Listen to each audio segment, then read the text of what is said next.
Hi there, my name is Tim Saiet. It's great to see you. Do you know, if I ask you what the $1 million question is, or the £1 million question, I wonder what you'd say. I've got a $1 million bill here. It's a US fake dollar bill. It's like from a kid's game sort of thing. But if you ask what the $1 million question is, I wonder what you'd say. For me, the $1 million question was, most of my life, if God exists, who is he? And is he worth knowing?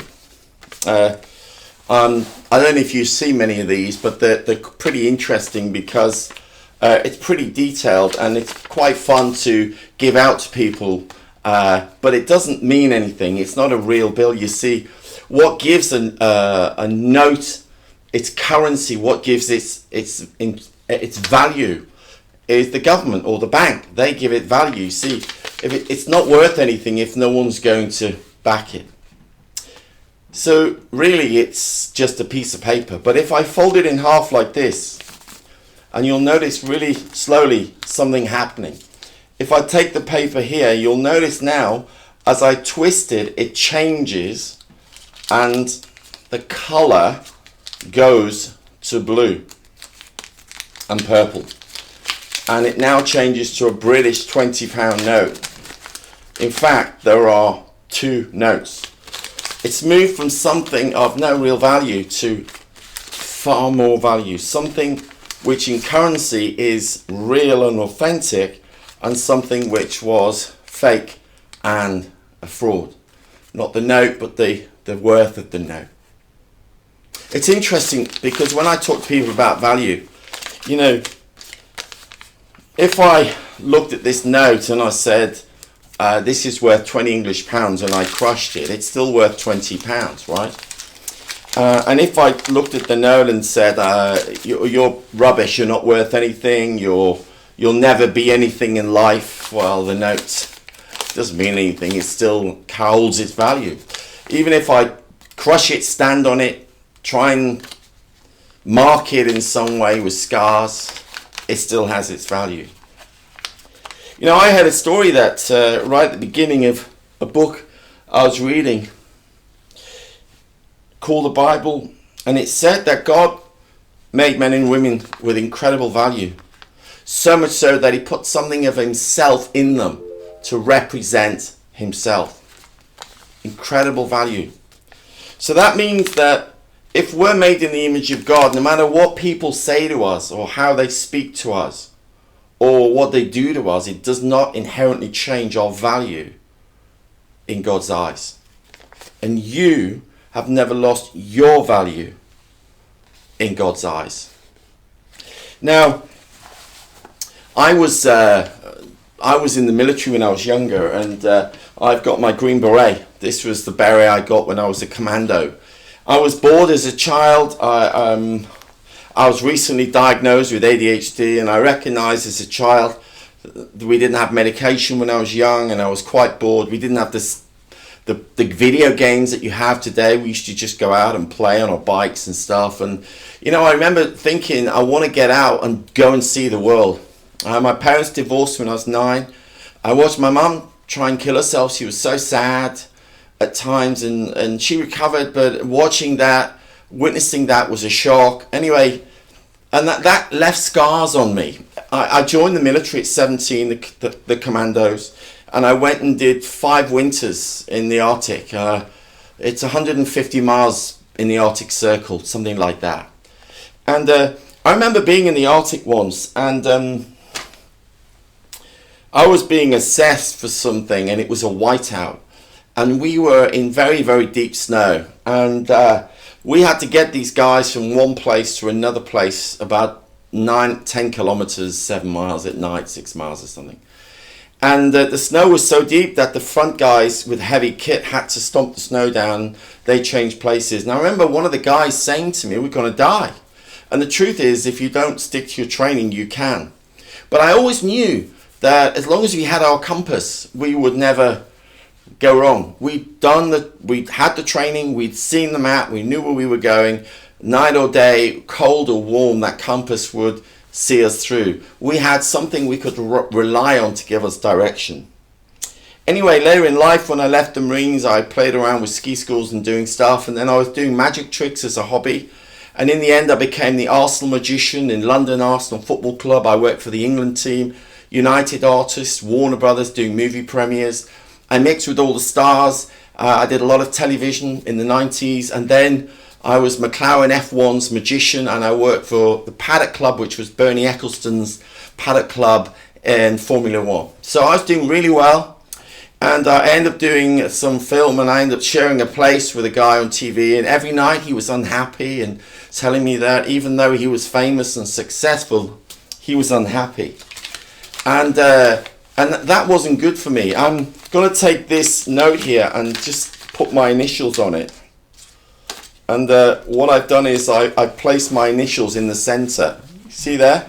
Just there. And it struck me to the heart.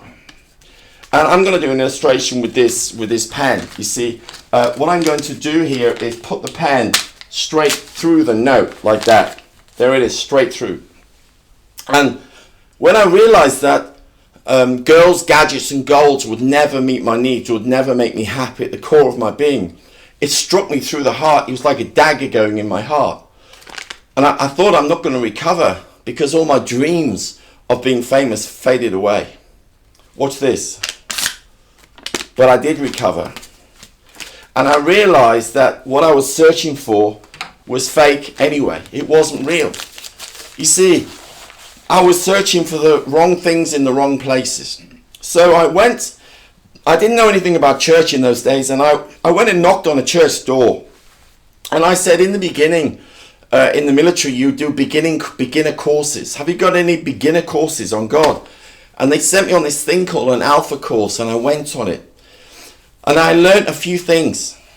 I learned that I'd hurt myself a lot and I'd hurt others. I'd self-sabotage my success. I was self-medicating with drink and womanizing and partying. I was self-medicating with trying to get success because I had a lot of deep hurts and wounds inside and I didn't want to let them out.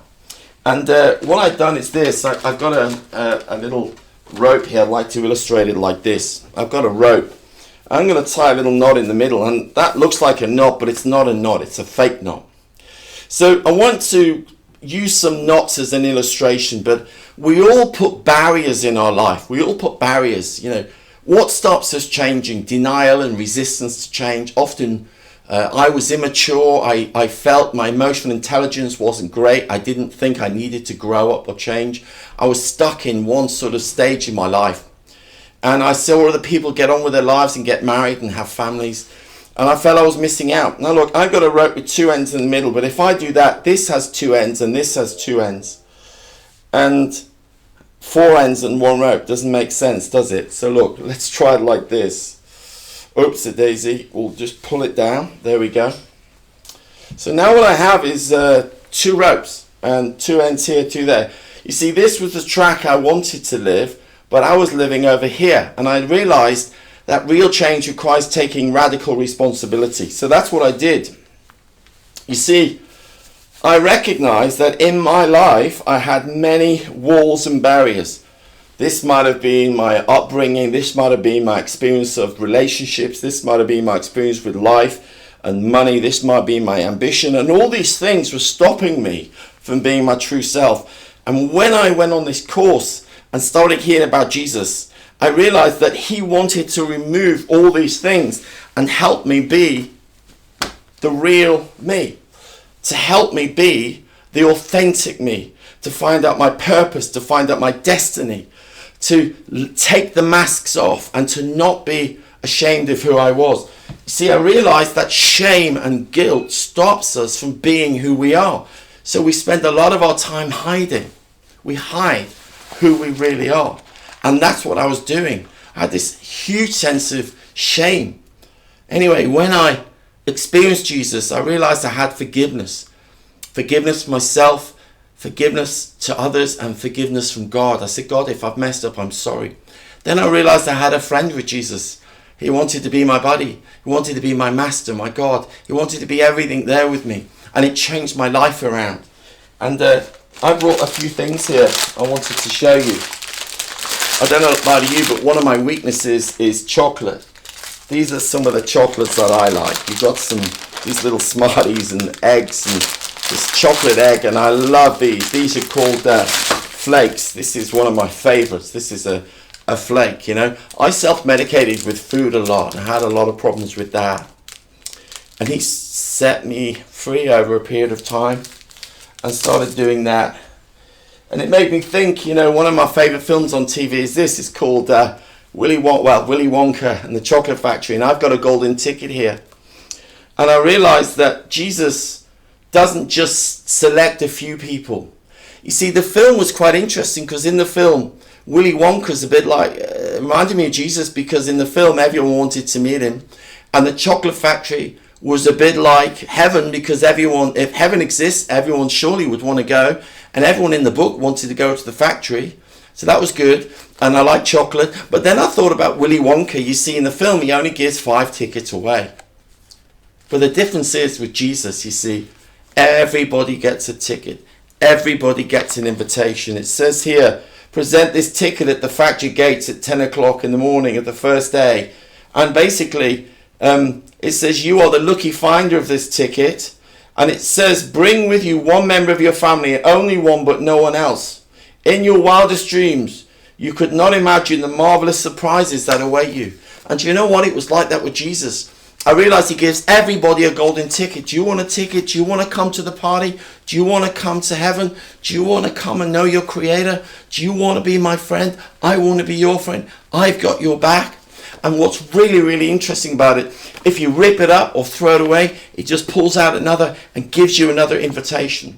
And when you receive an invitation, when it's like me at Christmas, or well, at Christmas time we get parties, you know, I always think, who's it from, what's it for, and who's it to? And the invitation is to you and to me from Jesus for the greatest experience you'll ever know.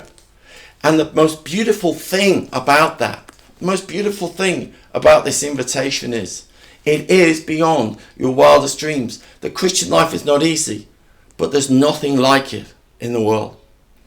And if you want to meet this Jesus and know him like I know him, I haven't got the time to tell you everything about him. You need to start that journey, but how you do it is starting like this. Say, Jesus, would you introduce yourself to me? I'm really sorry for things I've done. I've messed up. I'm really sorry.